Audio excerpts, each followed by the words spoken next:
இந்த வாழ்க்கையில எதுப்பா மகிழ்ச்சி அப்படின்னு கேட்டாங்க.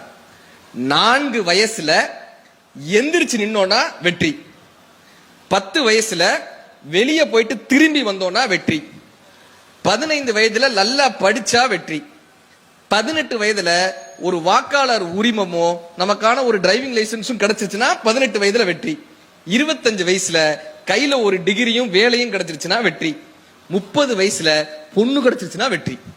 30 வயசு தாண்டி தான் கிடைக்க மாட்டேங்குது. 30 வயதுல பொண்ணு கிடைச்சிருச்சுன்னா வெற்றி, 40 வயதுல இளமையாக தோன்றினால் வெற்றி, 50 வயதுல தன்னுடைய குழந்தைகளுக்கு நல்ல கல்விகளை கொடுக்க முடிந்தால் வெற்றி, 60 வயதுல ஓய்வு கிடைத்தால் வெற்றி, 60 வயசுல ஓய்வு கிடைத்தால் வெற்றி, 65 வயசுல உடல் ஆரோக்கியமாக இருந்தால் வெற்றி, 70 வயதுல நீங்க வெளியே போயிட்டு மறுபடியும் வீட்டிற்கு நீங்களாக திரும்பி வர முடிந்தால் வெற்றி, 75 வயதிற்கு மேல் தானாக எழுந்து நிற்க முடிந்தால் வெற்றி, 80 வயதுக்கு மேல் வீட்டிற்கு பாரமாக இல்லாமல் இருந்தால் வெற்றி, அதற்கு மேல் ஒரு இலை உதிர்வது போல ஒரு பறவை பறப்பது போல மகிழ்ச்சியாக இந்த உலகத்தில் இருந்து நாம் விடை பெற்றோமையானால் வாழ்க்கை வெற்றி மேல் வெற்றி.